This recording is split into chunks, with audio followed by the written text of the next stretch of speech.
Bonjour à tous, ravi de vous retrouver sur Public Sénat pour un nouveau numéro de 100% Sénat, l'émission qui vous fait vivre les débats de la Haute Assemblée.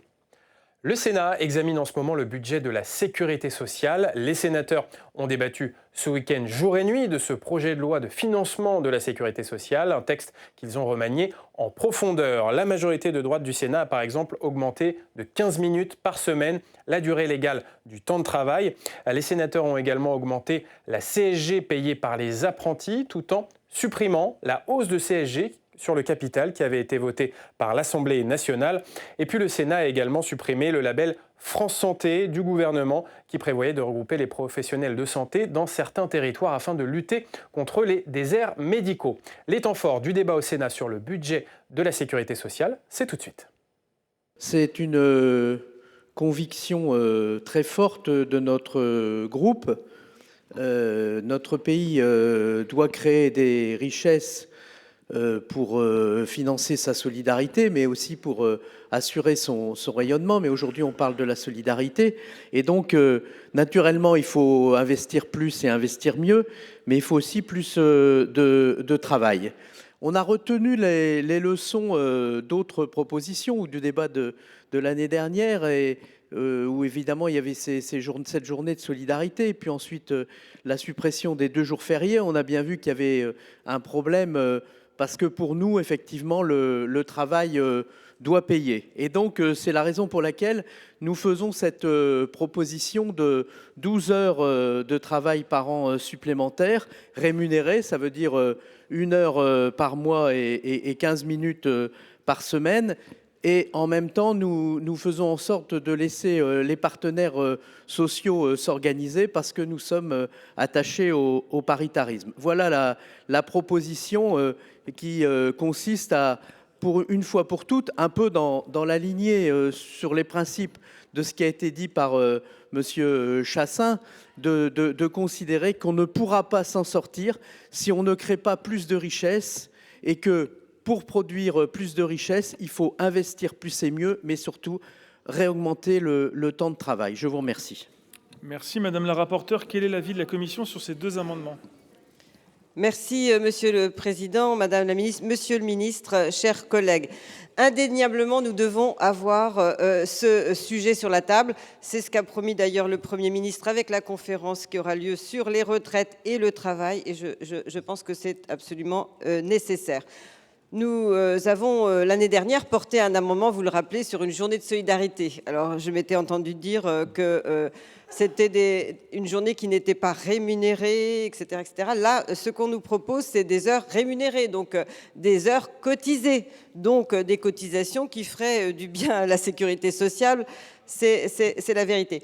Mais là, si le débat est posé, je crois très sincèrement que nous devons accepter qu'il soit un peu reporté.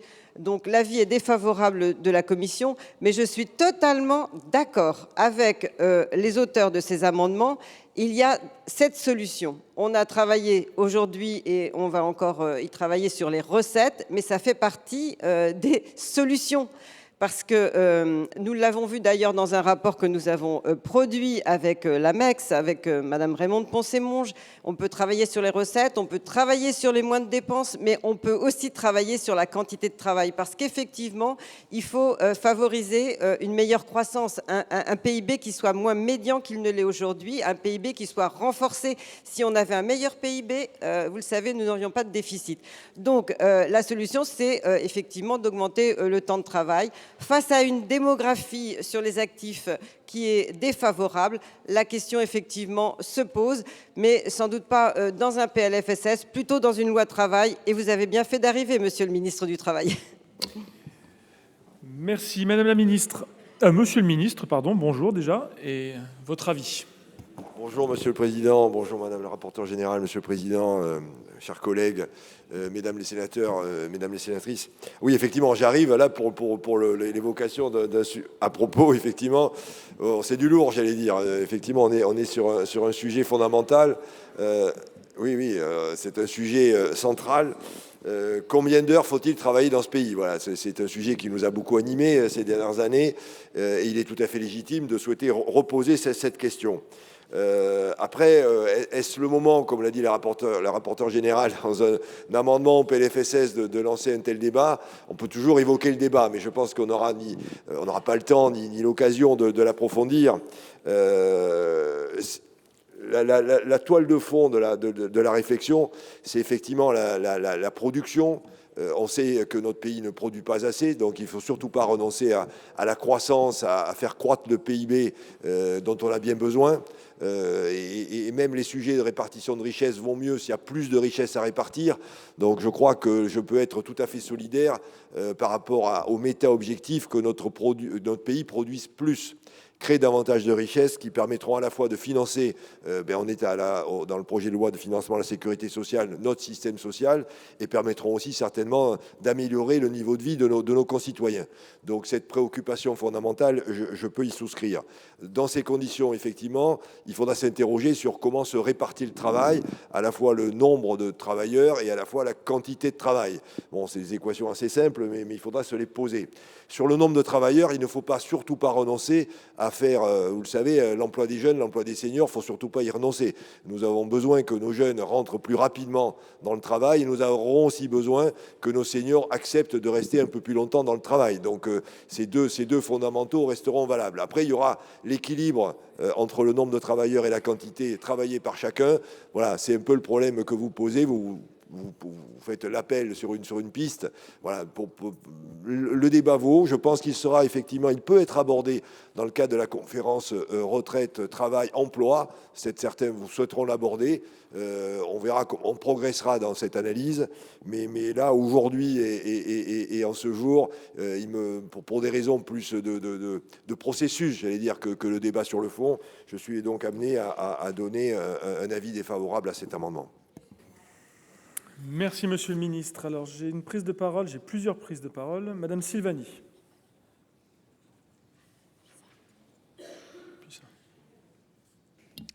Chers collègues, bienvenue, Monsieur le Ministre.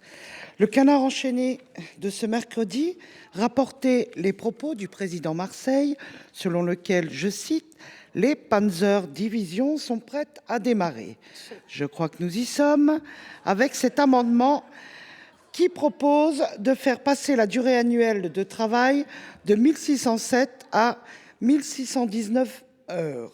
Cette version remasterisée des 2 jours fériés vendus l'année dernière au gouvernement, issue de la fameuse boîte à outils sénatoriale, consiste donc à faire travailler les salariés 15 minutes par semaine supplémentaire. L'augmentation de la durée annuelle de 7 heures est présentée comme un moindre effort avec des effets extraordinaires. Une hausse de 0,4% du PIB, une amélioration du solde des administrations publiques de 0,2 points de PIB, un rendement supérieur à 10 milliards d'euros par an. Bref, la solution à tous les problèmes serait dans l'augmentation du temps de travail, à se demander même pourquoi nous n'y avons pas pensé avant. 3 choses. 1. Votre mesure, comme par hasard, exempte le patronat et les revenus financiers. 2. Vous vous attaquez aux travailleurs dont vous prétendez régulièrement, dans nos débats, défendre le pouvoir d'achat et les conditions de travail. 3.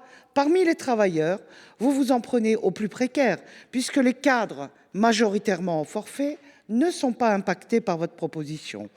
En conclusion, une simple provocation qui a le mérite d'afficher la réalité de vos ambitions qui consiste à défendre les puissants et les intérêts du MEDEF.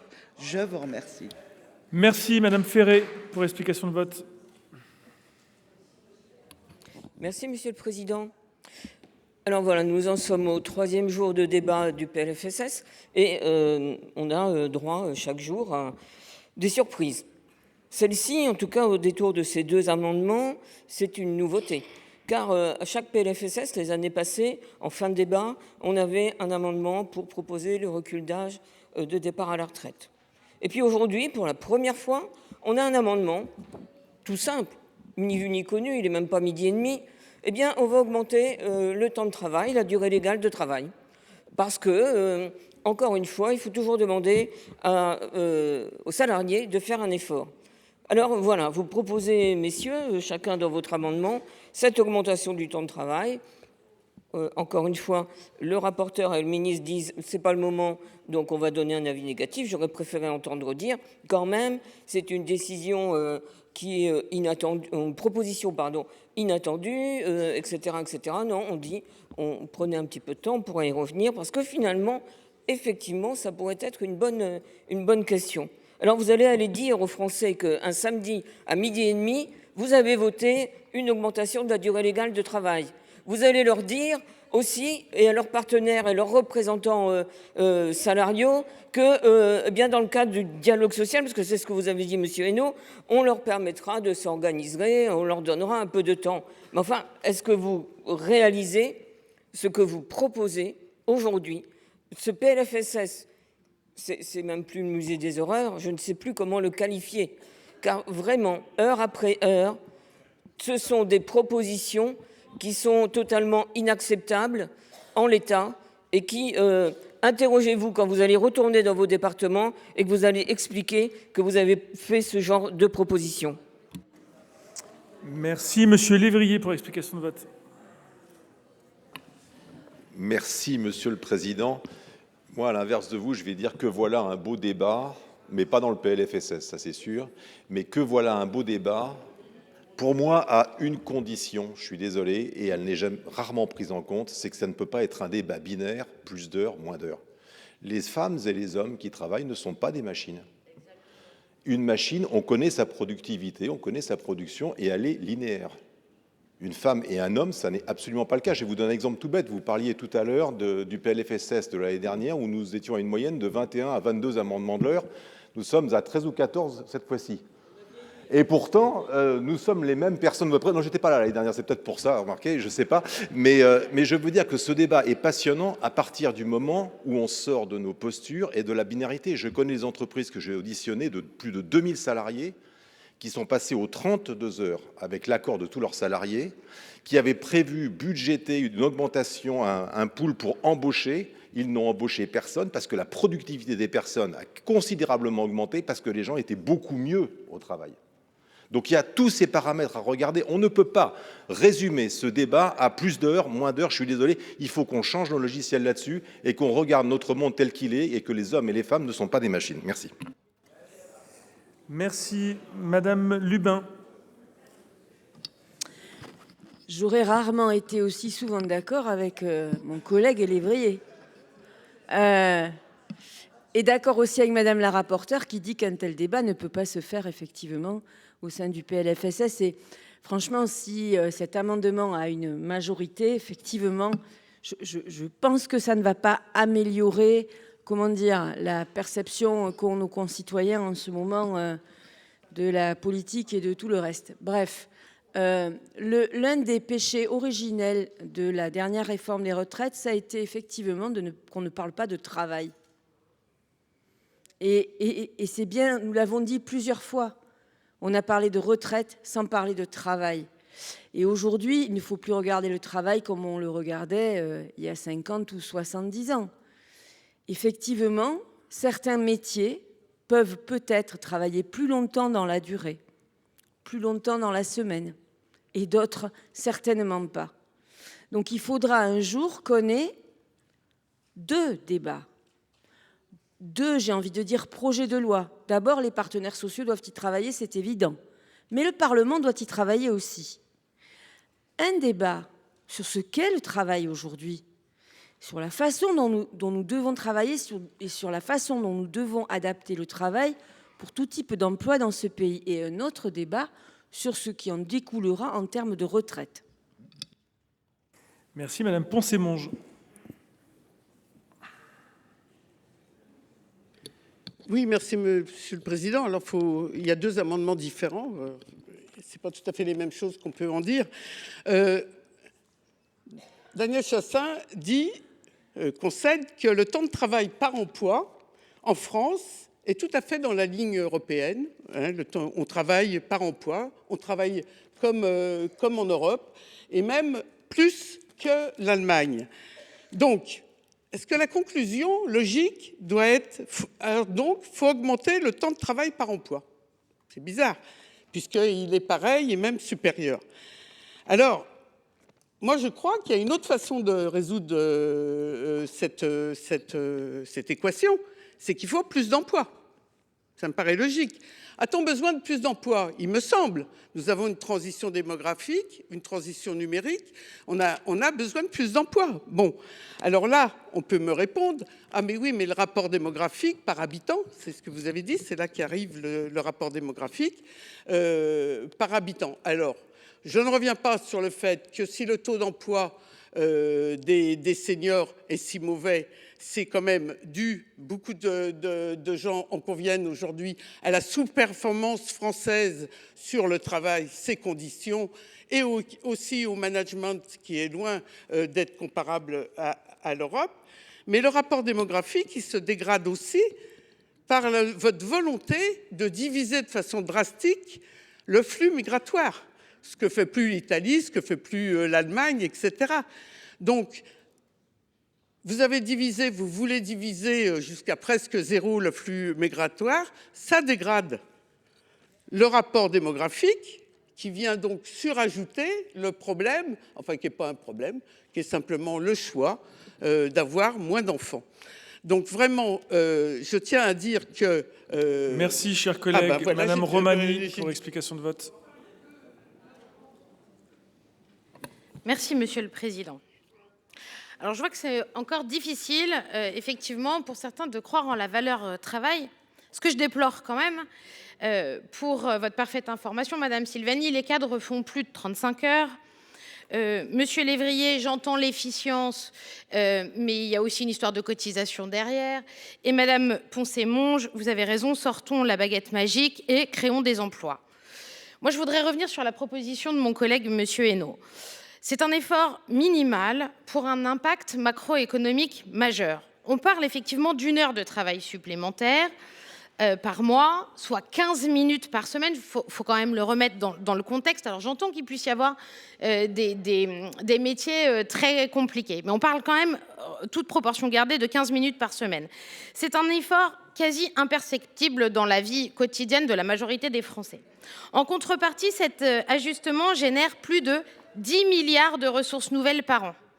Donc c'est une des mesures, et ça fait quand même quelques jours qu'on est sur le PLFSS, une des mesures les plus efficaces et les moins douloureuses pour redresser les comptes sociaux. Moi, je pense qu'on arrive par cette mesure à préserver la sécurité sociale sans augmenter les impôts, sans toucher aux droits, on améliore le PIB et on réduit le déficit public. Je pense que ça vaut quand même le coup d'avoir le débat. Alors peut-être effectivement que ce n'est pas forcément le PLFSS le lieu pour en discuter, mais en même temps, si on repousse toujours le sujet, on risque de ne pas s'en sortir, parce qu'à un moment, il faut quand même qu'on trouve des solutions. Nous sommes dans l'urgence pour trouver des solutions. Alors moi, je veux bien qu'on se dise, ce n'est pas le PLFSS, et je vous entends, Monsieur le Ministre, parce qu'effectivement, il doit y avoir un vrai débat là-dessus, mais il faut bien commencer par quelque chose, et si on repousse le travail à chaque fois, je n'ai pas l'impression qu'on s'en sorte beaucoup. Merci, Madame Puissat. Madame la rapporteure, allez-y. Monsieur le Président, alors je ne vais pas redire tout ce qui a déjà été dit. Le débat sur le temps de travail est un vrai débat. C'est un débat classique. Et j'allais dire, dans ce qui est classique, c'est que je n'ai pas de doute qu'on n'arrivera pas forcément à se mettre d'accord entre un bout de l'hémicycle et l'autre bout de l'hémicycle. Ça, c'est assez habituel. Ce qui est aussi habituel, c'est qu'en règle générale, les médias ne retiennent que ce débat-là. Comme si toutes les heures que nous avons passées, que nous allons passer, sont effectivement passées à perte et profit. Donc j'espère que ça ne sera pas le cas cette année. Par contre, ce qui est un peu nouveau, Monsieur le Ministre, et j'aimerais peut-être vous entendre sur le sujet, c'est que je crois, et modestement, j'ai l'impression que nous y contribuons par rapport à nos positions, c'est que je crois qu'on a fait un peu progresser le débat du paritarisme et chez les partenaires sociaux. Non pas tant sur le temps de travail, mais sur la productivité. Il me semble que les partenaires sociaux sont prêts à travailler sur la productivité. Bien entendu que ça apportera et ça emportera des enjeux de temps de travail, mais pas que. Donc je crois que le débat tel qu'on le porte ici n'est pas un débat vain. Peut-être qu'il clivera encore cet hémicycle. En tout cas, en ce qui concerne le groupe Les Républicains, nous vous suivrons sur ce débat-là pour qu'on puisse aussi faire progresser le débat chez les partenaires sociaux et en reparler de façon plus structurée et peut-être dans un projet de loi travail-emploi. Merci Madame la rapporteure. Monsieur le rapporteur Hainaut.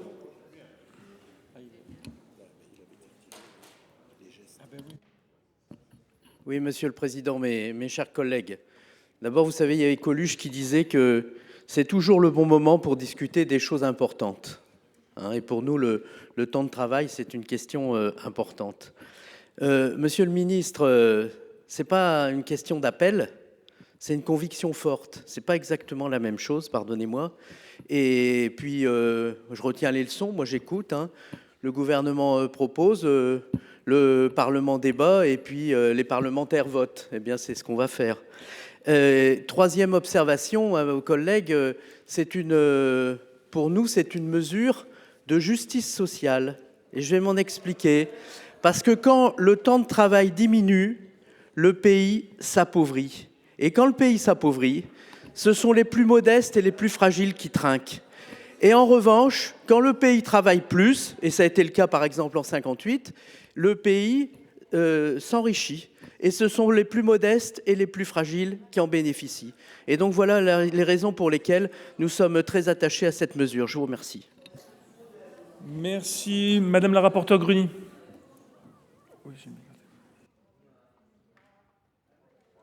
Merci, Monsieur le Président. Moi, je crois aussi que le débat est sain et c'est un débat que nous avons régulièrement parce que le sujet revient.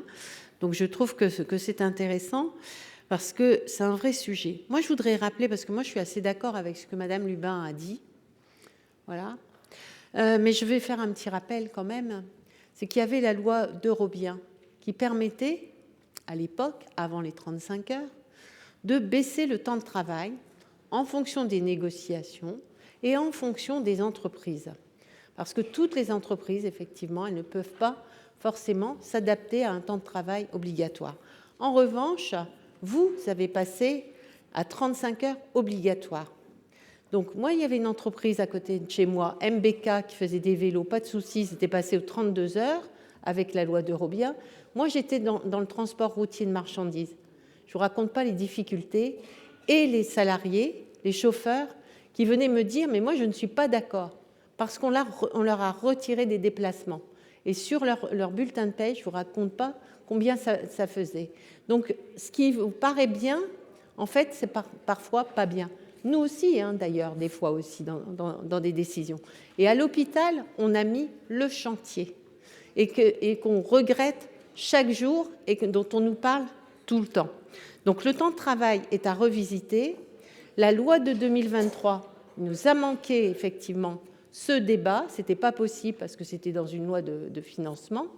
En revanche, on l'avait demandé. Madame More nous l'avait promis. On ne l'a pas eu. Et c'est pour ça aussi que nous avons aujourd'hui ce débat. Mais je crois que c'est important qu'on l'ait à un moment donné. Merci Madame la rapporteure. Madame Apourceau-Poly. Oui. Vous savez, Monsieur Hainaut, Coluche, il disait aussi, il paraît qu'il faut faire payer les pauvres. De toute façon, ils sont beaucoup plus nombreux que les riches. Voilà. Donc, vous voyez, on peut... Voilà. Donc, et c'est ce qu'on est en train de faire depuis hier. Finalement, on est en train de faire payer les pauvres au détriment des riches. Et là, ce que vous nous proposez avec ce temps de travail, c'est un véritable débat, ça a été dit. Alors, moi, je ne veux pas qu'on réduise ce débat, ça a été dit, et en disant, finalement, ceux qui ne sont pour ne pas augmenter le temps de travail, eh bien, ils n'ont pas la valeur travail. Mais qu'est-ce que ça veut dire de nous dire ça? Non, mais la valeur travail, c'est la dignité. On n'a jamais dit le contraire. Au contraire. Et les travailleurs de ce pays sont dignes parce qu'ils vont au boulot tous les jours. Donc, il ne faudrait peut-être pas le réduire, ce débat, à dire tiens, ceux qui, finalement, on ne veut pas faire travailler les travailleurs dans ce pays, mais ils travaillent, les travailleurs dans ce pays, Madame Romani, ils travaillent, les travailleurs dans ce pays. Et oui, alors on peut toujours dire un petit quart d'heure par-ci, un petit quart d'heure par-là, mais vous irez dire ça aux aides à domicile qui sont croquées par la vie. Mais oui, vous irez le dire aux aides à domicile qui sont croquées par la vie, qu'elles peuvent faire un quart d'heure de plus. Vous irez le dire aux égoutiers qui sont ici, qui descendent, ou aux femmes de ménage qui sont dans les hôtels et qui nettoient chaque jour. Vous irez leur dire que finalement, il faut qu'elles travaillent plus. Parce que finalement, les 35 heures et les 32 heures, qu'on le veuille ou pas, qu'est-ce qui s'est passé? Eh bien, il y a eu plus de productivité en France. Il y a eu moins d'arrêts de maladie. Oui, il y a eu plus de fidélisation. Oui, il y a eu plus de fidélité à l'entreprise. Et ce n'est pas moi qui le dis, il y a des rapports sur ça, Madame Romani. Donc, on peut toujours dire, oui, c'est facile avec les bras des autres. Hein. Avec les bras des autres, on peut faire travailler tout le monde. Hein. Là, il n'y a pas de souci. En tous les cas, nous sommes complètement opposés à ceux et celles qui veulent faire travailler pour le même salaire les travailleurs de ce pays en merci, plus. Les travailleurs ne veulent la pas parole est à de- Monsieur les Fichet, travailleurs s'il vous ne plaît. veulent pas La de parole ça, est à Madame Monsieur Romani. Fichet pour 2 minutes. Merci. Merci, Monsieur le Président, Monsieur le Ministre. Moi, j'ai une pensée pour les 15 000 travailleurs de l'agroalimentaire du Finistère. C'est-à-dire que les gens qui travaillent à la chaîne, on peut penser aussi aux hospitaliers, aux travailleurs du bâtiment, etc. Quand on travaille à la chaîne, un travailleur qui a fait 20 ans à soulever des poulets pour les accrocher, en général, au bout de 20 ans, a fait l'objet de quelques opérations, 2, 3, 4, 5 opérations, suite à des troubles musculo-squelettiques.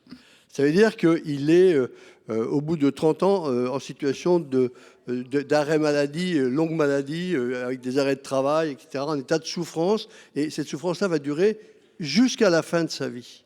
Vous savez que quand on augmente ne serait-ce que de 40 minutes, ça veut dire qu'on accélère effectivement le handicap de ces personnes qui n'ont pas d'autre moyen que d'aller travailler à la chaîne. Mais on le retrouve aussi dans le bâtiment, on le retrouve aussi auprès des aides à domicile qui doivent porter des charges, etc. Donc je pense qu'avant d'imaginer qu'il y aurait des gains à vouloir augmenter le temps de travail, il faudrait imaginer ce que cela a comme conséquence sur des dispositifs que l'on voudrait justement réduire, sur la longueur des arrêts de travail, des arrêts maladie, etc. et les conséquences que ça pourrait avoir sur la sécurité sociale et sur notre système de santé en France. Merci. Merci, Président Milon, pour l'explication de vote. Oui. Oui, merci, Monsieur le Président. Jusqu'à présent, j'avais décidé de ne pas prendre la parole pour ne pas trop rallonger les débats, mais je pense que cette fois-ci, il est quand même nécessaire de le faire. D'abord parce que les débats s'allongeant beaucoup, nous avons décidé à la direction du Sénat de vous faire travailler dimanche. Matin, midi et nuit, on travaillera un peu plus et ça ne vous fatiguera pas vraiment beaucoup plus. Cela dit, nous avions pour le PLFSS 2025 voté un allongement de 7 heures de travail, ce qui avait entraîné évidemment des manifestations d'opposition de votre part. Mais il n'empêche que nous l'avions fait uniquement pour donner à la CNSA une journée de solidarité supplémentaire et pour permettre des recettes supplémentaires pour la CNSA et en particulier la branche autonomie. Cette fois-ci, ce qui nous est proposé, c'est un petit peu différent. C'est un rallongement du temps de travail. Et donc, ça ne peut pas être, à mon avis, comme l'a dit Madame la rapporteure et comme l'a dit Monsieur le ministre, simplement par un amendement dans une loi du PLFSS. Donc je ne suis pas sûr que ce soit la solution. Cependant, nous discutions tout à l'heure avec Monsieur le ministre, je suis favorable à ce qu'il y ait un allongement du temps de travail. C'est une évidence. Cet allongement de temps de travail crée plus de richesse. Et quand on crée plus de richesse, on crée plus d'emplois. Et donc, de toute évidence, c'est la solution qui permettrait en particulier, et permettez-moi de revenir simplement à ma spécialité, qui permettrait en particulier aux hôpitaux d'être plus à l'aise pour soigner mieux l'ensemble de nos concitoyens. Merci, Madame Schliemann, pour prise de parole. Merci, Monsieur le Président. Alors, moi, je partage totalement la philosophie que sous-tend cet amendement. Il est évident qu'on a un problème de compétitivité, on a un problème de productivité en France et tous les chiffres le démontrent clairement. Par ailleurs, notre protection sociale est financée et assise sur le travail. Donc, travailler plus devrait nous permettre d'avoir plus de ressources pour financer notre protection sociale. Ceci étant dit, j'ai quand même une petite difficulté avec l'amendement parce que je ne suis pas certaine, et ça a été dit, que ce soit le bon véhicule pour traiter d'un sujet aussi important, puisque la hausse du temps de travail, même rémunéré, c'est une réflexion qui est importante. Et c'est vrai que là, comme ça, un samedi matin, un samedi midi, c'est un peu compliqué. Une fois que j'ai dit ça, je l'ai dit, totalement favorable à cet amendement. Je pense qu'une loi sur le travail aurait été plus appropriée, que la loi de financement de la sécurité sociale voilà. Elle est justifiée, mais elle se discute. L'idée, c'est de savoir si, dans l'exposé des motifs, comme cela a été indiqué par l'auteur de l'amendement, la contrepartie, c'est un transfert d'une partie de la TVA à la sécurité sociale pour pouvoir contribuer au financement du déficit de la sécurité sociale. Est-ce qu'on peut avoir au moins un accord, un engagement du gouvernement pour que ce transfert d'une part de la TVA profite bien à la sécurité sociale? Mais comme Monsieur le ministre a l'air d'être plutôt défavorable à l'amendement, j'aimerais bien l'entendre sur cet engagement, parce que finalement c'est l'auteur de l'amendement qui indique que les ressources supplémentaires qui seront dégagées de cette augmentation seront affectées à la résorption du déficit de la sécurité sociale. Merci, Monsieur Uzena, pour explication de vote. Juste pour votre information, nous sommes saisis d'un scrutin public pour le deuxième amendement, l'amendement de Monsieur Hainaut. Donc vous pouvez commencer à vous préparer. Il n'y a pas de « et alors », Madame Poumerol. J'informe juste l'Assemblée qu'il y aura un scrutin public, donc vous pouvez commencer à vous préparer. Merci, Monsieur le Président. On a beaucoup cité Coluche dans cet hémicycle, alors je vais le faire à mon tour. Il avait dit, dans une phrase restée célèbre, « Dites-nous de quoi vous avez besoin, on vous expliquera comment vous en passez ». Bien, en fait, c'est le message que vous envoyez aux Français qui attendent de la justice fiscale. Ils attendent cela de vous et vous ne cessez de leur expliquer comment ils doivent se passer de cette justice fiscale. Vous parlez d'efforts imperceptibles. Mais est-ce que vous voulez qu'on parle d'efforts imperceptibles quand il s'agit de rajouter du temps de travail à des concitoyens qui exercent des métiers pénibles, alors qu'il n'y a pas plus tard qu'hier, vous avez refusé l'augmentation de la CSG sur le capital pour les plus aisés de nos concitoyens? Comment voulez-vous que nos compatriotes puissent entendre ces messages qui sont une provocation absolue? Vous êtes les tenants de la théorie du ruissellement, on a bien vu où cela nous a menés. Des méga-bassines de richesse pour quelques-uns et des déserts de précarité pour tous les autres.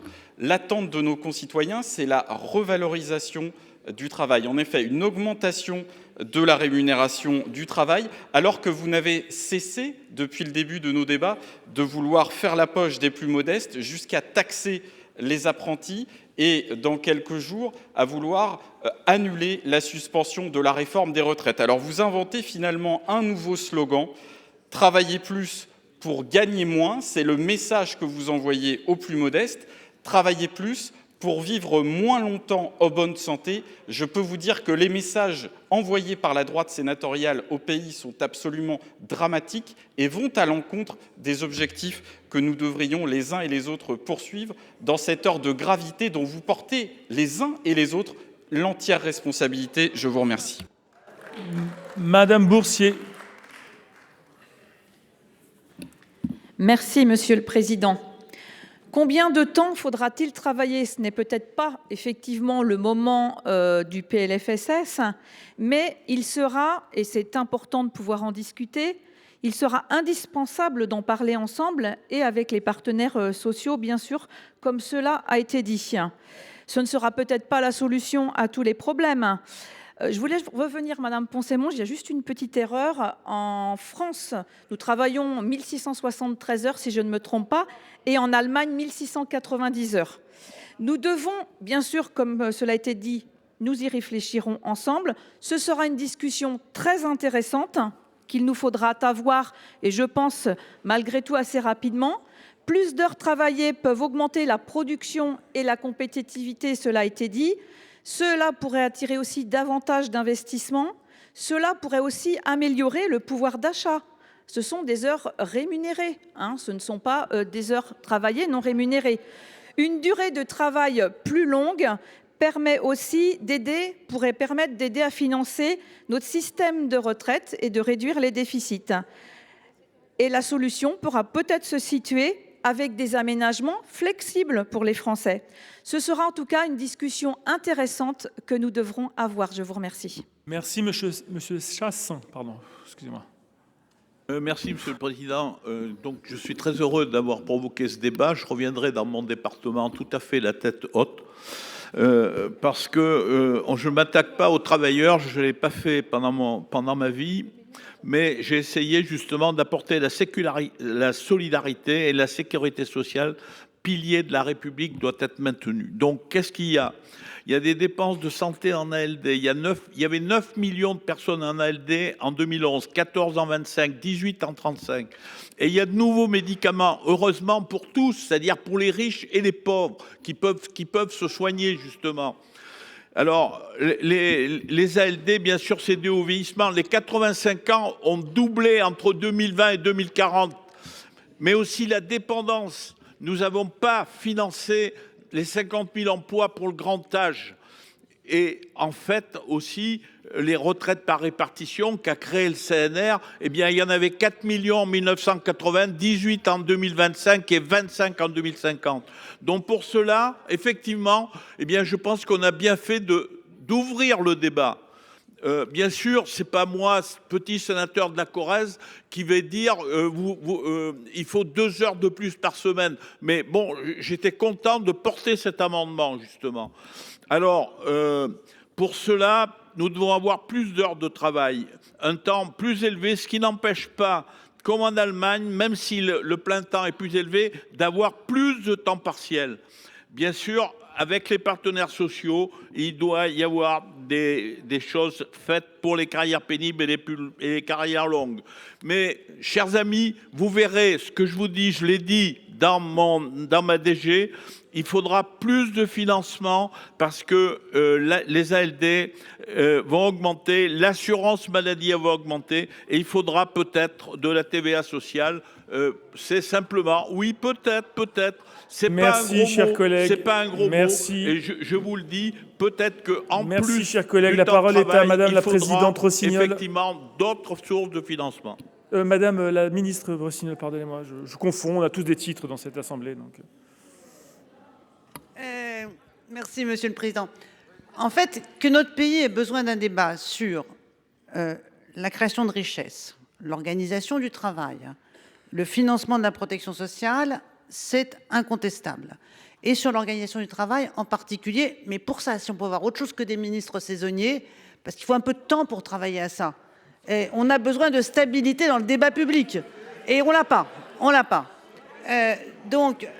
mais on va pas faire là le débat sur qui est responsable. On est tous d'accord, au moins en partie. C'est pas le sujet. Mais peut-être 2 choses. On a des postulats. Le premier, c'est que l'augmentation de la création de richesse passe par une augmentation de volume du travail. D'accord. Mais est-ce que c'est une augmentation du volume du travail individuel ? Est-ce que la somme de l'augmentation du volume de travail individuel crée de l'augmentation globale de volume de travail ? Je n'en suis pas convaincue. Deuxième postulat quand même qu'il faut admettre, c'est quand on réduit le temps de travail, vous le dites assez souvent, on augmente les salaires, puisqu'on réduit le temps de travail sans baisse de salaire. Quand on augmente le temps de travail sans augmenter les salaires ou en diminuant les heures ou en diminuant la rémunération des heures supplémentaires, le volume d'heures supplémentaires rémunérées, on baisse la rémunération du travail. On baisse. Et donc, on ne peut pas discuter de l'augmentation du temps de travail individuel sans avoir en tête que c'est une baisse de la rémunération du travail. Troisième point, rapidement, on a un sujet aujourd'hui, moi j'aimerais bien qu'un jour on puisse en discuter, le télétravail. Et je vois bien ce qui se passerait. Pour les salariés en télétravail, je ne suis pas sur le côté qu'il n'y a plus de frontière entre l'intimité du domicile et le travail, c'est d'autres sujets. On va s'arranger avec le quart d'heure de plus. Qui va être pénalisé ? Tous ceux qui ne peuvent pas télétravailler. C'est-à-dire tous ceux qui sont dans les métiers d'aide à domicile, on en parlait hier, à la production, à la chaîne. Donc en fait, il faut qu'on réfléchisse maintenant aux nouvelles inégalités que produit le développement du télétravail et on ne va pas le faire comme ça. Madame la ministre Carrère-Gé, vous avez la parole. Non mais j'essaie d'être juste avec tout le monde. Merci beaucoup, Monsieur le Président. Madame Rossignol fait partie des ministres intérimaires grâce au PS qui a censuré le gouvernement Barnier. Je voulais juste dire que au vu de tout ce qui a été dit sur de nombreux bancs, le mérite de cet amendement est effectivement de montrer la nécessité d'un débat sur le temps de travail et sur l'organisation et le contenu du travail, de la même manière que certains amendements à gauche ont entendu vouloir ouvrir, même de façon amendement d'appel, les questions du financement de la sécurité sociale. Je voulais avec cependant une question à Monsieur Hainaut. J'ai bien vu que dans son amendement, il modifie le 31, 21, 41 du Code du travail. Monsieur Hainaut, oui, sur le seuil de déclenchement annuel des heures, sur la comptabilisation des heures supplémentaires sur l'année. Ceci étant dit, vous n'avez pas modifié l'article L 31, 21, 28 du Code du travail qui dit que toute heure effectuée au-delà de 35 heures hebdomadaires est comptabilisée comme une heure supplémentaire. Donc, il me semble, sauf erreur de ma part, que votre amendement institue 12 heures supplémentaires et donc rémunérées comme telles, obligatoires dans l'année. Voilà, il me semble qu'il y aurait des ajustements quand même à réaliser, y compris pour l'objectif que vous souhaitez. Mais cet amendement a le mérite d'ouvrir un débat qui, j'espère, se traduira dans un vrai projet de loi sur le travail et l'organisation du travail et son contenu. Merci. Merci Madame la Ministre. Madame Canales. Moi, je voulais réagir à ce que j'ai entendu tout à l'heure concernant ce que cet amendement impliquerait. Il impliquerait 15 minutes de travail par semaine en plus. Mais en fait, déjà, les gens font des heures qui ne leur sont pas rémunérées et des minutes en plus. Les aides à domicile du secteur privé dont on a parlé au précédent débat hier, les intervacations, elles ne sont pas rémunérées, c'est bien plus que 15 minutes par semaine, c'est par jour que ça se compte.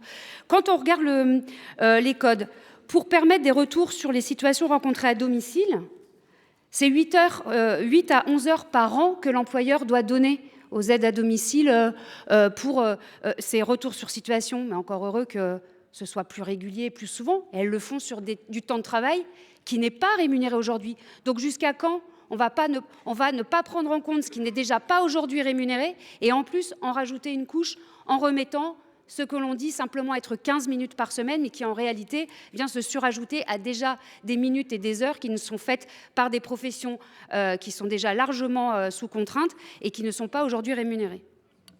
Merci. Madame la rapporteure générale. Monsieur le Président, je voulais juste apporter un éclairage parce que contrairement à l'an dernier où on était sur une journée de solidarité, donc c'était pour financer la CNSA, donc la branche autonomie, là c'est différent puisque ce sont des heures de travail supplémentaires, donc des heures de travail supplémentaires qui génèrent des cotisations, des contributions. Et c'est là que c'est intéressant effectivement pour la sécurité sociale parce que la proposition de monsieur Olivier Hainaut, en fait, si on la chiffre, c'est à peu près 10 milliards d'euros de cotisations supplémentaires et de taxes en tout. Alors, partagées entre l'État et la sécurité sociale, on peut imaginer à peu près moitié-moitié. Voilà, je voulais vous éclairer parce que ce n'est pas la même chose que l'an dernier. Ça, des salaires, ça augmente effectivement des rémunérations qui augmentent, mais des cotisations en plus et des contributions en plus. Merci Madame la rapporteure générale. Je vais donc mettre au vote le premier amendement 1253 avec un double avis. Monsieur Chassaing. Vous n'avez pas de, vous ne pouvez pas, soit vous me dites si vous le retirez ou pas, mais vous ne pouvez pas reprendre la parole. Retirer mon amendement. Merci, monsieur le sénateur. Donc, je vais passer donc au scrutin public pour l'amendement de monsieur Hainaut, le 572. Le scrutin est ouvert. Le scrutin est clos.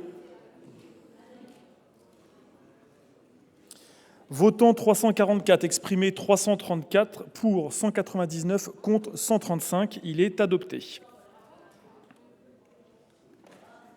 Il s'agit donc d'un article de suppression.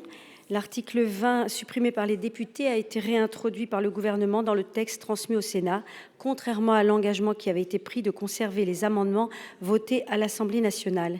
Et cet article prévoit d'instaurer une obligation vaccinale contre la grippe pour les soignants ainsi que pour les résidents d'EHPAD. Alors, nous sommes tous très attachés à notre système de santé et pourtant, depuis quelque temps, et pour diverses raisons, il est en péril. Nous le constatons autour de nos discussions aussi depuis quelques jours. Or, on évoque le retour de l'obligation vaccinale pour les soignants. Alors qu'il faudrait apaiser les tensions et renforcer l'attractivité des métiers difficiles, le gouvernement ravive les conflits au mépris des principes éthiques par l'obligation sous prétexte de la protection d'autrui. L'obligation passe outre la liberté de prescription du médecin et s'oppose à la confiance. Derrière cela, il y a quelque chose d'encore plus grave, c'est que les soignants ne supportent plus d'être infantilisés. Ce sont des professionnels qui, en responsabilité, refusent à 80% l'obligation de vaccination de la grippe et qui n'est pas d'ailleurs conseillée par l'AHAS, qui ne la recommande pas, je cite, « Compte tenu de l'efficacité imparfaite du vaccin et de l'insuffisance des données disponibles à ce jour », d'autre part, le Haut Conseil de la santé publique ne recommande pas non plus cette obligation vaccinale contre la grippe. Alors pourquoi l'inscrire dans la loi? Nous sommes tous d'accord, notre système de santé est en danger, mais est-il en danger de grippe ou en danger d'implosion? Il est de notre devoir de ne pas donner le coup de grâce à ce système de santé. Nous pourrions en être tenus responsables. Merci. Monsieur Chassaing, vous avez la parole pour une intervention sur article. Oui, merci, Monsieur le Président. Donc, mon intervention, c'est de rendre plus efficiente la politique vaccinale et renforcer les obligations vaccinales, notamment des professionnels, contre la grippe, la rougeole. Je voudrais rappeler que la grippe, c'est 20 000 hospitalisations, 10 000 décès. 10 000 décès.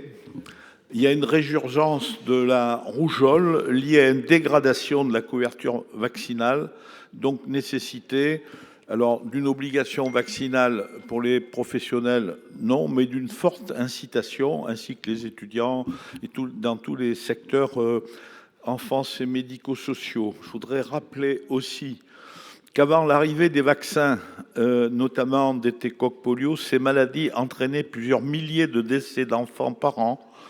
L'État a décidé de les rendre obligatoires. Il faut continuer ces vaccins d'étécoque polio, hépatite B, hémophilus, pneumocoque et puis méningocoque, ROR.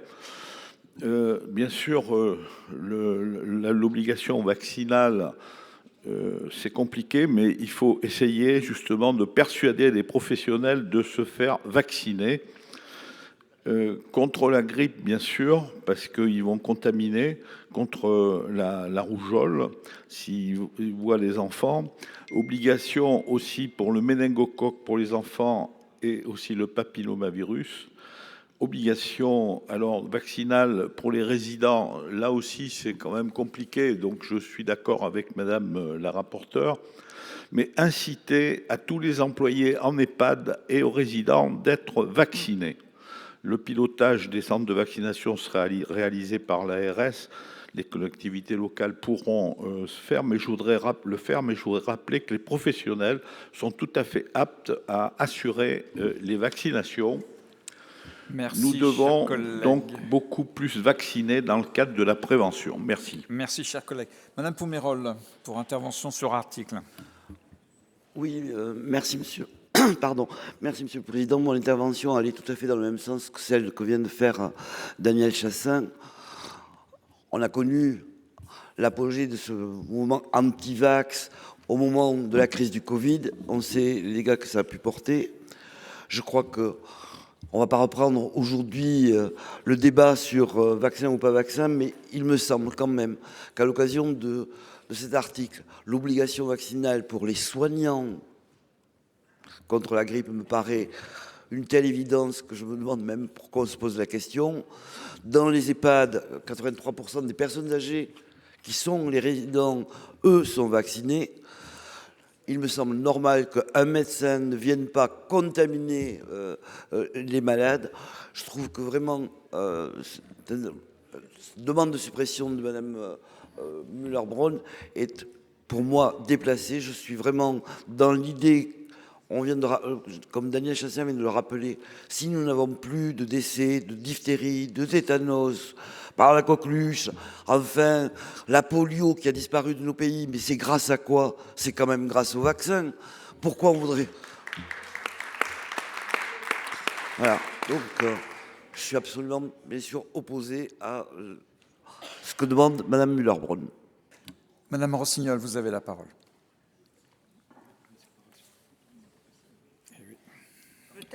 Alors, en fait, il y a deux sujets. Il y a la vaccination des soignants et la vaccination des résidents. Et on va traiter au cours de cet article 20 les deux sujets. Mais je voudrais revenir sur les propos de notre collègue Müller-Bronn. D'abord pour lui rappeler qu'il y a déjà des obligations vaccinales pour les soignants. Voilà, que les soignants sont supposés se vacciner, être vaccinés contre le tétanos, la diphtérie, la poliomyélite et l'hépatite B. Ces vaccins sont schématiquement, je dirais, des vaccins qui permettent de protéger les soignants contre les risques qu'ils auraient d'attraper une de ces maladies dans l'exercice de leur profession. Ce dont nous discutons là, c'est la nécessité de vacciner les soignants dans les EHPAD pour protéger les résidents des EHPAD. Ce n'est pas tout à fait la même logique. Comment peut-on hésiter lorsqu'on connaît la fragilité, le risque? Je n'ai pas les derniers chiffres, mais il y avait quand même 8 à 10 000 morts par an de la grippe. Sur ces 8 à 10 000 morts par an de la grippe, l'immense majorité d'entre eux est des personnes âgées et des personnes vulnérables. Comment peut-on hésiter à protéger les résidents d'EHPAD contre le risque de grippe qui serait introduit dans l'EHPAD par les personnels d'encadrement, les soignants, les personnels qui sont auprès des résidents d'EHPAD? Comment peut-on se dire que l'on expose les résidents, les personnes âgées, à un risque d'introduction dans l'EHPAD d'une maladie certes banale, mais pour certains d'entre eux mortelle, qu'est la grippe? Ça ne me paraît ni sérieux ni généreux. Merci, chers collègues. Madame Suéris, vous avez la parole. Mais vous pourrez intervenir aussi par la suite, hein, dans les explications de vote des amendements qui vont suivre. Bien sûr. Mais je vous laisse la parole. Merci beaucoup, Monsieur le Président. Juste une intervention pour aller dans ce sens-là aussi. Hein. Il faut impérativement différencier la question des soignants et des résidents. Parce que dans les deux cas, bien entendu, c'est pour protéger les personnes. Mais en revanche, quand même, il y a la question du choix. Moi, j'entends beaucoup la question du choix. Bon, la question du choix, très bien. Mais la question du choix, autant le soignant a le choix de travailler en établissement, de ne pas travailler en établissement. Donc, on peut s'estimer que s'il ne veut pas se faire vacciner, eh bien, il n'ira pas en établissement. En revanche, le résident, lui, il n'a pas le choix. Donc, il est pris vraiment en otage de cette situation s'il n'est pas protégé par le vaccin. Donc, c'est absolument essentiel de faire cette différence et il est absolument essentiel de pouvoir le protéger, oui, par ces vaccins. Merci. Merci, Madame Pussat, vous avez la parole.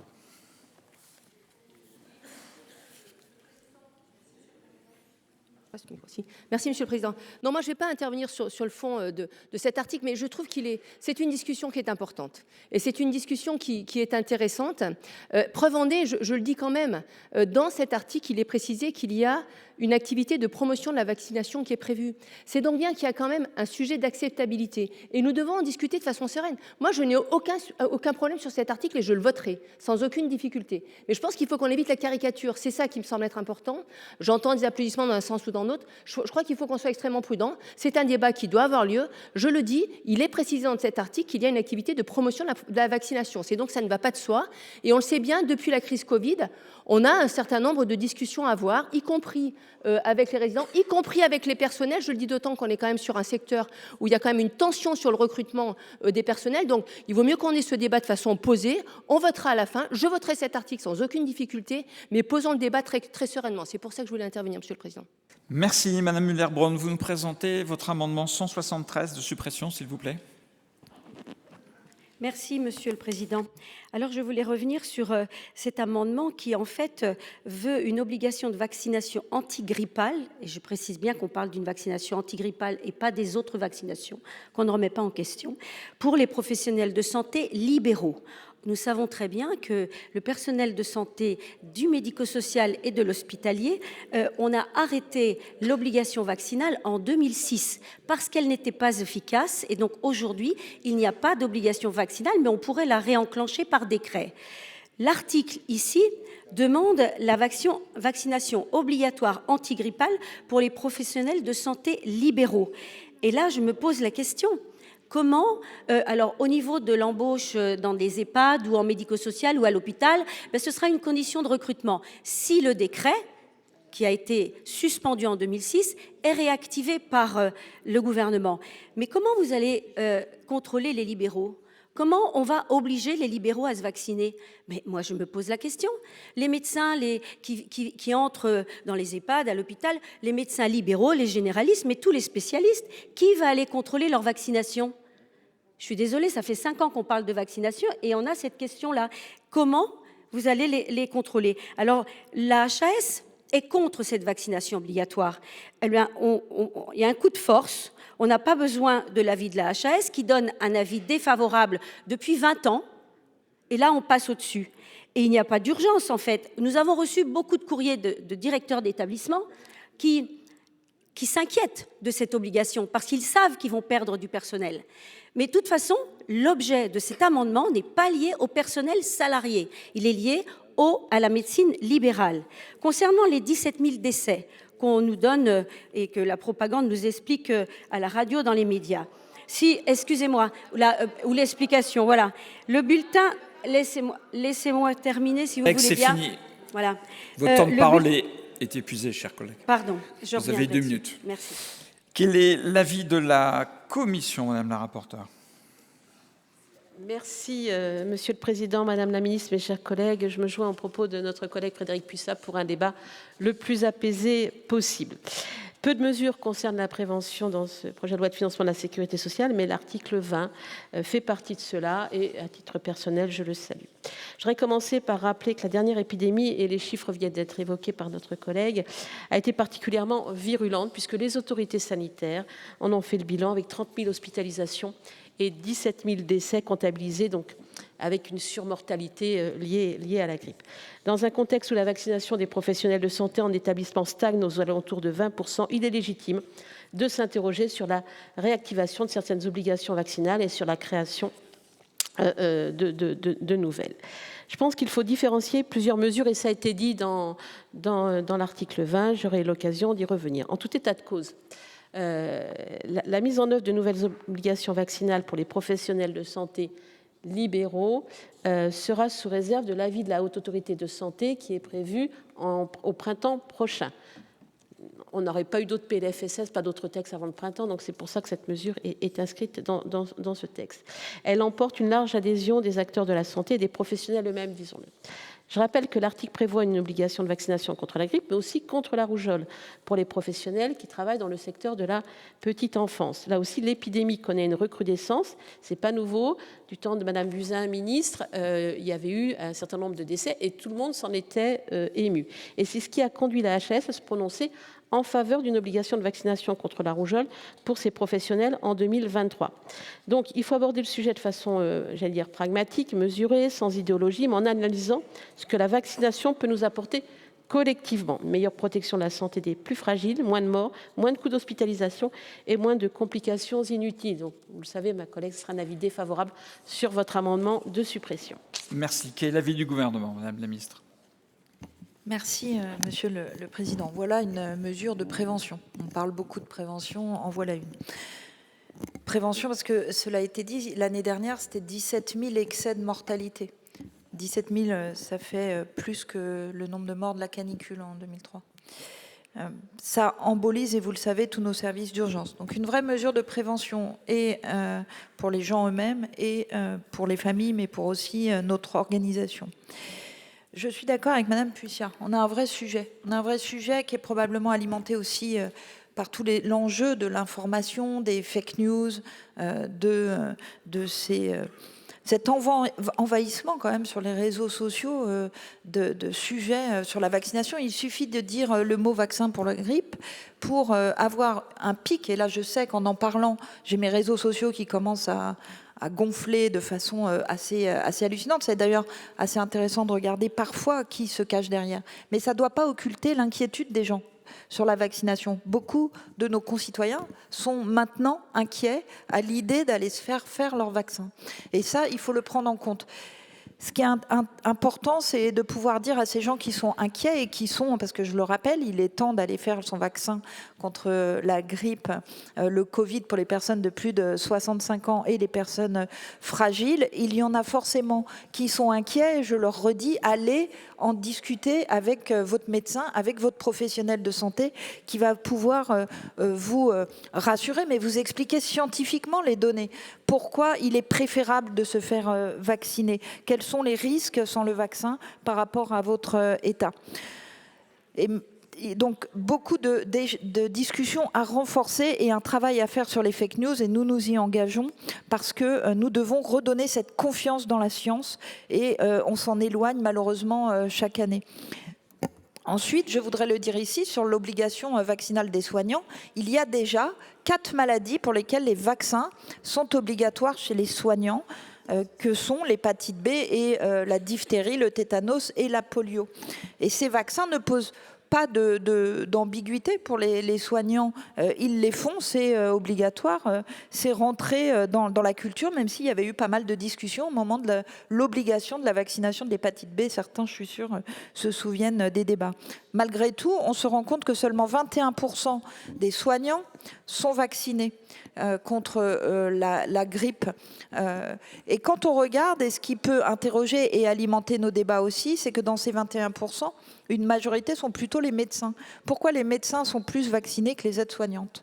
Je pense que c'est un sujet aussi à regarder. Et je crois que, et d'ailleurs beaucoup d'expériences montrent que dans les établissements, quand les médecins, par exemple chefs de service, font des réunions avec les infirmières et leurs aides-soignantes de leur service et disent « Allez, venez, on va aller se faire vacciner ensemble », après avoir échangé autour de ce vaccin, l'ensemble de l'équipe se fait vacciner et les taux de vaccination dans ces services-là augmentent. Donc, je crois qu'on a un vrai gros travail à faire d'explication scientifique, de rassurance par rapport aux vaccinations, mais on ne peut pas rester avec ce chiffre de 21%, il me semble, qui est vraiment très très bas. Cependant, dans l'article, nous nous référons à la science, à la Haute Autorité de Santé, qui, quand elle donnera son avis, et seulement si elle donne un avis à un intérêt à la vaccination obligatoire des soignants, nous pourrons l'appliquer à la saison prochaine. C'est pour ça que c'est dès cette année, dès ce PLFSS, inscrit dans la loi pour un avis qui sera donné au premier semestre 2026, pour que dès l'année prochaine, ça pourrait être mis en place, sinon ça reculera d'encore un an. Sur l'Aurore, la Haute Autorité de Santé a donné son avis, qui recommande cette obligation importante. C'est 83% des infections de rougeole qui sont liées à une action nosocomiale, c'est-à-dire dans un milieu de soins. Donc il y a une vraie raison de demander cette obligation aux soignants. Ensuite, sur les personnes âgées, j'entends le débat qui est différent des soignants, déjà par leur taux de vaccination, puisque les personnes âgées en EHPAD sont vaccinées à un taux de 83%. On pourrait considérer que c'est suffisant. Vous avez aussi noté, et je serai défavorable aux amendements qui diront l'inverse, que les sanctions ne sont pas inscrites dans ce texte pour les personnes âgées. Et je pense que c'est très important parce que sur les 83%, sur ceux qui restent de non vaccinés, il y a une partie des gens qui ont des contre-indications, ça arrive, et il n'est pas question d'obliger les gens avec des contre-indications de se faire vacciner. Certains ont peut-être pas l'information, l'occasion, ont raté le coche, ça arrive, on passe au travers du moment où tout le monde se fait vacciner et puis voilà, on ne le fait pas. D'autres ont peur et dans ces cas-là, il faut mettre des mesures pour rassurer. Et les sanctions seront décidées avec les conseils de famille, avec les patients et les établissements. Et je crois qu'il faut laisser cette discussion vraiment dans chacun des établissements, je dirais au cas par cas. Donc voilà, j'espère que ça... Je dois avouer que cette suppression à l'Assemblée a entraîné chez certains, dont moi, une assez grande tristesse, une tristesse de cet éloignement de la science. On a vraiment beaucoup de travail. Alors nous, personnellement, on est pour une forte incitation, mais ce n'est pas tant là-dessus que je voudrais intervenir. Effectivement, vous pointez une difficulté quand même, parce que Alors on dit le flux, le stock, je suis désolée, c'est pas très joli comme terme, mais vous dites on touche pas le stock, c'est-à-dire ceux qui sont là, ils n'auront pas l'obligation, mais c'est une obligation en flux.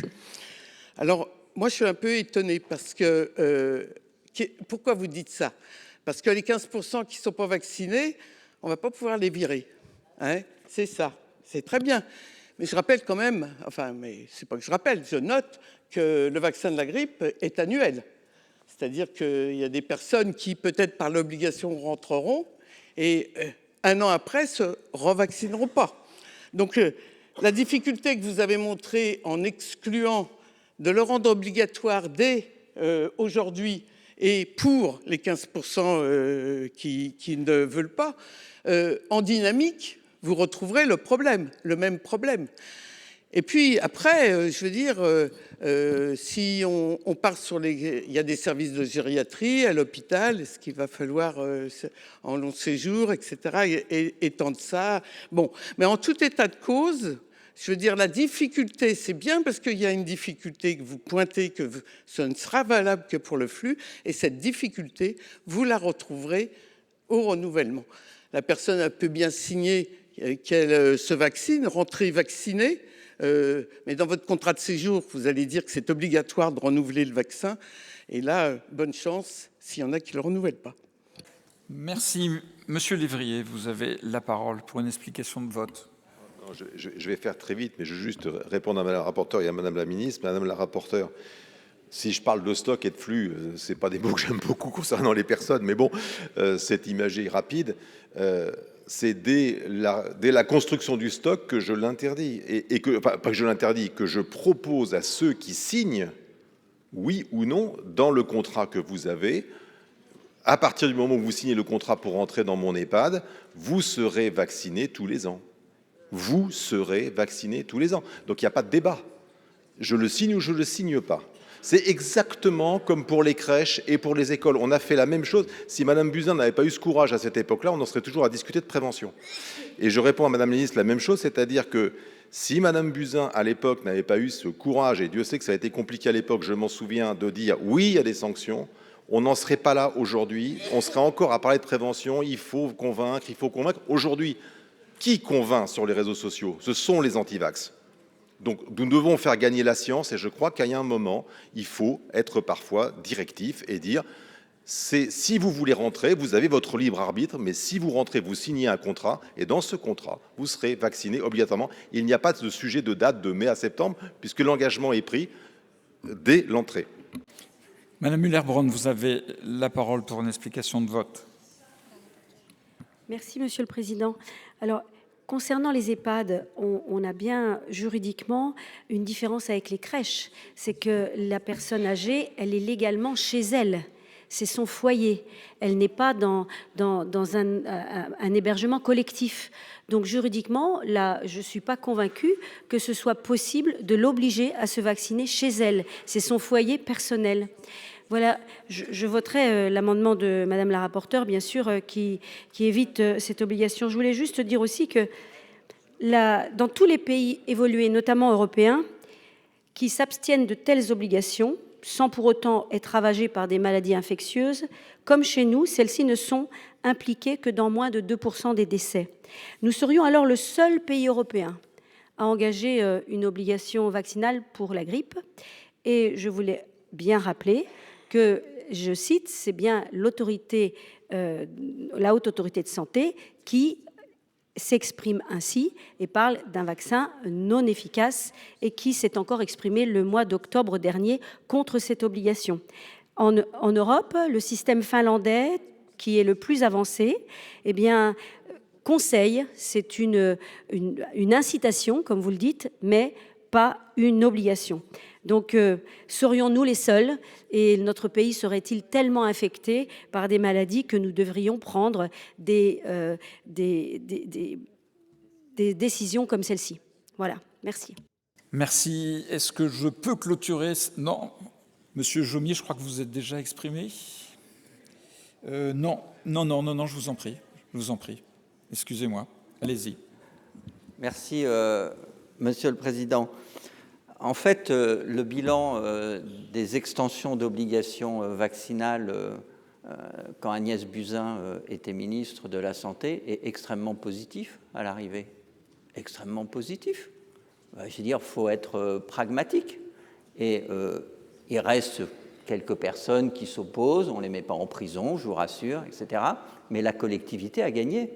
La collectivité a gagné à une responsabilisation inscrite dans la loi. Et là, il s'agit exactement de la même chose. Et donc, pourquoi ne le ferions-nous pas? Et Madame la rapporteure, au moment où les gens entrent, j'ai entendu votre remarque, mais ça se règle par le réglementaire sans aucune difficulté. Donc ce n'est pas un motif pour s'opposer à l'obligation vaccinale de principe, qui est un sujet d'intérêt collectif et qui va protéger. Donc moi j'entends vos objections, mais juste l'histoire de la vaccination, et en tenant compte du respect qu'on doit aussi à chaque personne et à chaque résident en EHPAD, aucun ne sera mis dehors de son EHPAD, eh bien, nous commande d'aller dans cette direction-là. Et moi, j'attendais, Madame la rapporteure, vous nous précisiez plutôt comment vous comptez procéder pour étendre cette protection collective et pas, enfin, votre amendement, pardon, mais c'est un recul, enfin, je vous le dis avec tout le respect que j'ai pour vous, vous le savez, mais je ne pense pas qu'il va bénéficier à la santé publique. Je trouve la position du gouvernement, en l'occurrence, très responsable. Donc, moi, j'appelle vraiment à ne pas adopter votre amendement, qu'on puisse discuter des autres. Monsieur Uzena, vous avez la parole pour une explication de vote. Merci, Monsieur le Président. Alors, nous sommes bien d'accord, les personnes qui sont hébergées en EHPAD, c'est bien leur domicile dont il est question. Mais vous, comme nous, je pense, avez connu ou connaissez des personnes qui sont en EHPAD dans lesquelles vous connaissez des épidémies de grippe, de Covid. Et que se passe-t-il pour ces résidents? Eh bien, chacun est cloîtré dans sa chambre. Il n'y a plus de possibilité d'avoir accès aux espaces communs. C'est un drame. C'est un drame alors qu'on est dans une période de la vie où c'est déjà très compliqué de pouvoir interagir, etc. Et là, pendant plusieurs jours, parfois pendant encore plus longtemps, vous vous retrouvez complètement isolé. Donc évidemment que ces mesures de prévention sont absolument indispensables. Et là, je voudrais me tourner vers Monsieur le Président, qui n'en porte pas la responsabilité évidemment personnelle, mais dans la règle de discussion que nous avons ici, si nous sommes d'accord pour dire que la représentation nationale devrait être exemplaire dans la promotion de la vaccination, eh bien la règle de discussion de nos amendements devrait conduire à d'abord examiner ceux qui sont les plus avancés, les plus progressistes en la matière. Et qu'ensuite, nous puissions arriver à ceux qui sont dans une version moins disante. Là, nous commençons par un amendement qui est, en effet, comme le disait notre collègue Bernard Jomier, un recul très net. Donc moi, je ne peux que le déplorer et je souhaite qu'à l'avenir, sur ce sujet, nous puissions établir une règle claire qui démontrerait bien à nos concitoyens qu'en effet, la vaccination est une solution d'intérêt général. Je vous remercie. Merci, chers collègues. J'ai eu peur que vous me demandiez si j'étais vacciné contre la grippe. Oui, je suis vacciné, chers collègues. Après, l'ordre de la discussion, c'est le règlement du Sénat, et là, il n'y a pas de vaccination. Est-ce que je peux clore cette discussion par une prise de parole de Madame la rapporteure? Je vous en prie, Madame la rapporteure, vous avez la parole. Oui, merci, Monsieur le Président, Madame la Ministre, mes chers collègues.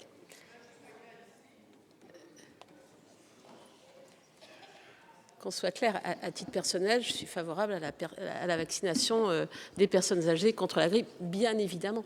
Bien évidemment, c'est pour ça que j'en appelais aussi tout à l'heure à la responsabilité des familles qui influent sur la décision de leurs parents.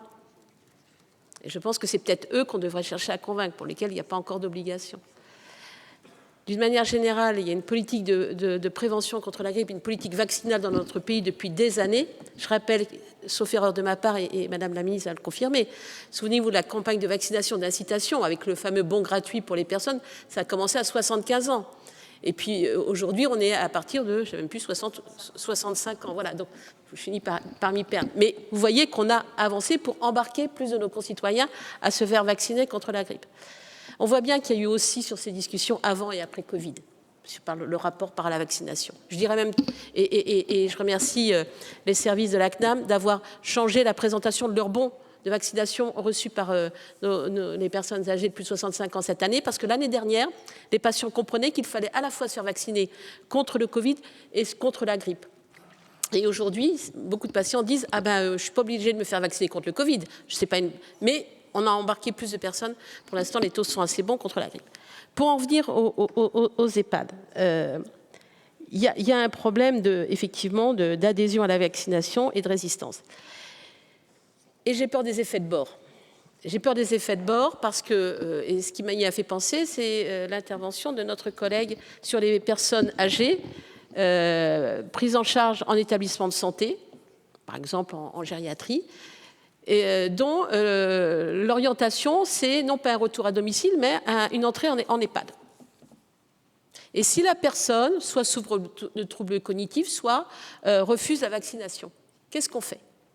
Qu'est-ce qu'on fait de ces patients âgés qui sont prêts à ça? C'est une question que je vous pose, c'est tout.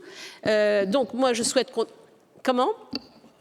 Vous n'avez pas le droit de répondre. Non, mais voilà, oui, c'est vrai, vous n'avez pas le droit de répondre. Mais il y a quand même un sujet global par rapport entre obligation, adhésion et dans la vraie vie, comment on fera. Voilà, encore une fois, à titre personnel, j'y suis plus que favorable et je partage vos remarques, mais c'est cette obligation.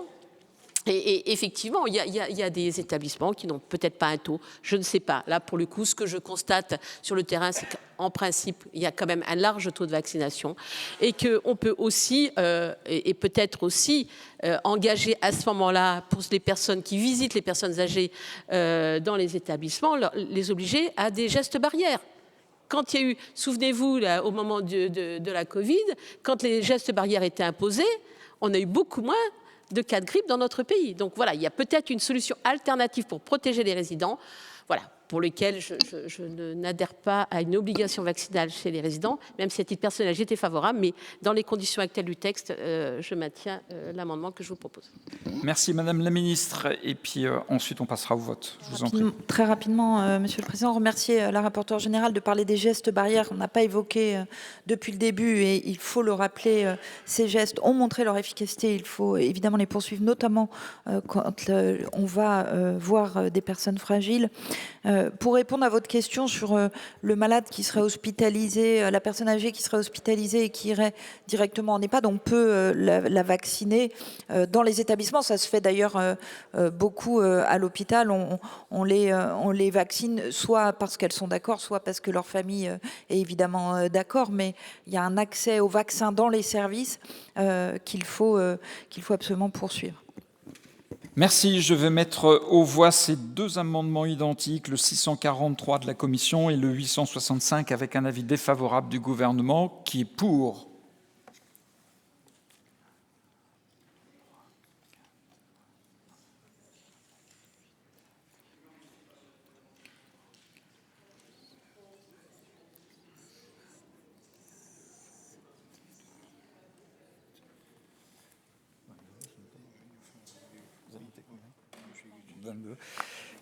Qui est contre?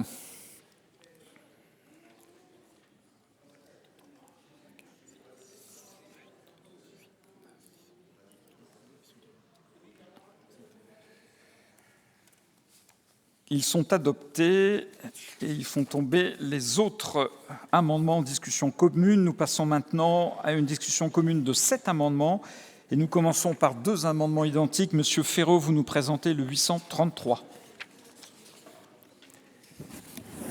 Merci Monsieur le Président, Madame la Ministre. Un amendement pour essayer différemment de mieux protéger les personnes les plus fragiles par la vaccination. Et donc cet amendement vise à instaurer une obligation vaccinale contre la grippe saisonnière à l'égard de certains professionnels de santé exerçant en contact direct des personnes identifiées comme les plus à risque. Et cette obligation devrait être mise en œuvre par les employeurs tenus de s'assurer que les personnels affectés auprès des patients vulnérables sont dûment vaccinés. Cet amendement s'inspire du modèle finlandais qui disent que ce sont les employeurs qui doivent affecter exclusivement des professionnels immunisés auprès des patients à haut risque.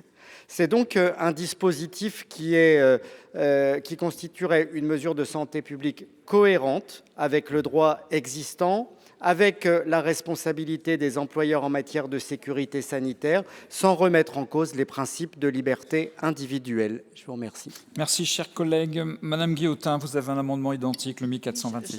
Je vais dire qu'il est défendu. Je voudrais juste profiter de faire un petit pas de côté parce que j'ai entendu tout à l'heure en parler. Effectivement, on est toujours sur l'obligation et moi, je suis favorable à la vaccination, à l'obligation vaccinale dans plein de cas, mais sur la sensibilisation et peut-être d'autres voies d'essayer de convaincre. Et on parlait des pays du Nord. On a quand même les antivax. Aujourd'hui, vous l'avez dit, Madame la Ministre, on va avoir nos boîtes mail qui vont être inondées de réseaux sociaux, enfin de gens de faux profils, etc. Et il y a un pédiatre d'ailleurs qui, alors c'est un influenceur, je vais vous les avouer, c'est un influenceur qui est pédiatre la journée et le soir, qui fait des petites vidéos et c'est hyper intéressant. Je pense qu'il a plus de poids que ce que l'on peut écrire nous ou les scientifiques quelquefois dans leurs revues. Et je crois qu'il serait intéressant de réfléchir pour une forme de labellisation. Nous, on en avait aussi parlé en matière de santé mentale chez les parturiantes, de ces influenceurs ou influenceuses qui pourraient être considérés, labellisés, enfin je ne sais pas comment on pourrait trouver un chemin pour qu'ils soient effectivement estampillés contenu intéressant et ça, je crois, ça aurait une vraie influence positive en tout cas sur l'adhésion à plein de politiques qui sont décriées aujourd'hui, dont la politique vaccinale. Mais je ne défends pas plus l'amendement. Madame la rapporteure, vous nous présentez le 1122 de la Commission, s'il vous plaît. Rédactionnel, Monsieur le Président. Il est rédactionnel. Madame Guillotin, vous poursuivez avec le 563 ? Le 563. Il est défendu ? Allez, il est défendu. Madame la rapporteure, le 644, s'il vous plaît. Rédactionnel. Monsieur Khalife, le 428, vous avez la parole. Merci, Monsieur le Président. On en a assez parlé, je pense. Il est proposé dans cet amendement de mon collègue Lévy d'étendre cette obligation de vaccination au personnel des établissements de santé privés et publics et bien sûr EHPAD. Et je voulais, Monsieur le Président, chers collègues, remercier Madame la rapporteure et Madame la ministre d'avoir insisté sur les gestes barrières, chose que je n'avais pas entendue dans les très nombreuses et abondantes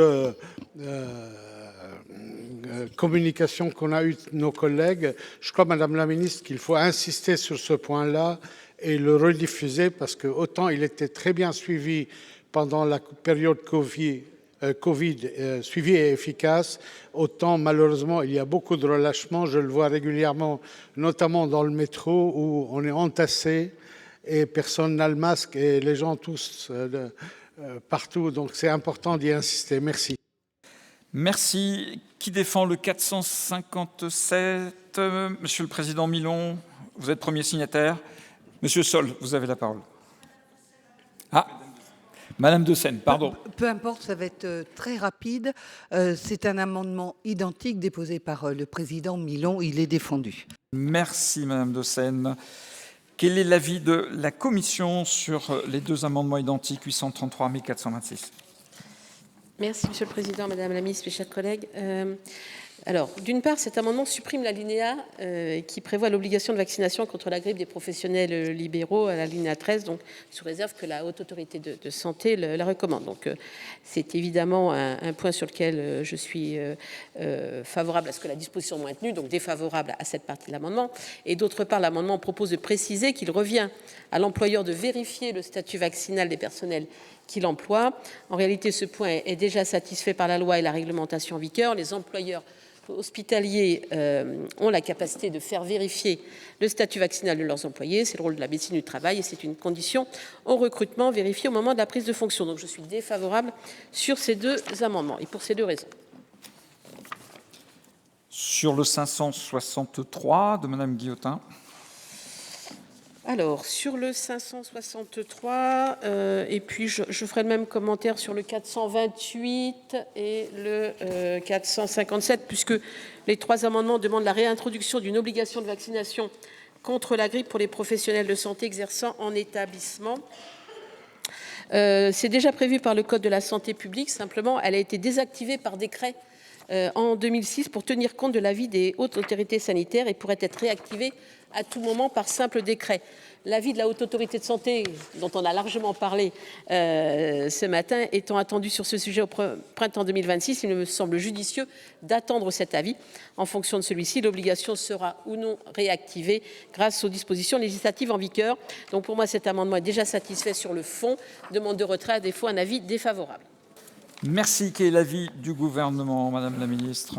Merci, Monsieur le Président. Alors, concernant les professionnels libéraux, comme cela a été dit, les amendements sont satisfaits, donc c'est une demande de retrait.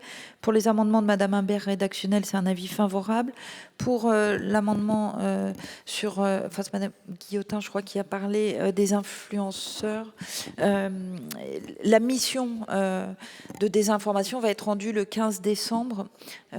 Et à cette occasion, j'aurai l'occasion de faire des propositions. Interviendront ces influenceurs, je crois qu'on a un vrai intérêt à les utiliser, à s'en servir une fois qu'ils sont labellisés, je ne sais pas comment il faut dire, mais on continue le travail et il y aura des propositions qui seront faites. Sur l'amendement 833, je voudrais y revenir parce qu'il est proposé dans cet amendement, en fait, de demander cette obligation que pour les professionnels qui seront face à des malades les plus fragiles ou certains malades. Je comprends cette discussion qui est intéressante. Je crois qu'on a un sujet en pratique à partir du moment où on veut obliger les professionnels libéraux qui ont des patients qui arrivent, qui ne sont pas triés avant d'arriver dans le cabinet. Donc c'est difficile. Ça veut dire que vous sortez de ça l'obligation pour les professionnels libéraux et ça, je n'y suis pas favorable. Par contre, ça pourrait tout à fait être un axe, il me semble, dans les sanctions qui seront concertées avec les établissements et discuter, un axe de travail sur ce sujet, de dire si vous n'êtes pas vacciné, une des sanctions serait de ne pas pouvoir travailler dans certains services, par exemple. Je ne veux pas préempter ces sanctions parce que je pense vraiment qu'elles ont une utilité d'être au plus près des établissements. Mais donc c'est un avis défavorable pour ces raisons. Je vous remercie. Madame la Ministre, on va formaliser vos avis. Je ne suis pas sûr d'avoir tout bien noté. Donc sur le 833, votre avis est défavorable. Vous êtes favorable sur l'amendement de la commission 1822. Le 563 a été retiré. Sur le 644, vous ne m'avez pas donné d'avis formel, c'est celui de la commission. Favorable. C'est le rédactionnel favorable. C'est le rédactionnel favorable. Et ensuite, vous êtes défavorable sur les deux amendements identiques, 428 et 457, c'est ça? Merci. Je vais mettre aux voix les deux amendements identiques, 833 1426, avec deux avis défavorables. Qui est pour? Qui est contre? Ils ne sont pas adoptés. Je mets aux voix l'amendement 1822 de la commission avec un avis favorable du gouvernement. Qui est pour? Qui est contre? Il est adopté. L'amendement 563 a été retiré. Je mets aux voix l'amendement 644 de la commission avec un avis favorable du gouvernement. Qui est pour? Qui est contre? Il est adopté. Je mets aux voix les deux amendements identiques, 428 et 457, avec deux avis défavorables. Qui est pour? Qui est contre? Ils ne sont pas adoptés. Nous passons à l'amendement de la commission 1823. Vous avez la parole, Madame la rapporteure. C'est un amendement de coordination, Monsieur le Président. Merci. Quel est l'avis du gouvernement, Madame la Ministre? Favorable. Je mets aux voix cet amendement de coordination 1823 avec un avis favorable du gouvernement. Qui est pour? Qui est contre? Il est adopté. Et je vais mettre aux voix l'article 20 dans son entièreté. Qui est pour? Qui est contre? Qui s'abstient? L'article 20 est adopté. Voilà pour les temps forts du débat au Sénat sur le budget de la sécurité sociale. C'est la fin de cette émission, merci de l'avoir suivi. Continuez à suivre l'actualité politique et parlementaire sur notre site internet publicsénat.fr. Très bonne suite des programmes sur Public Sénat.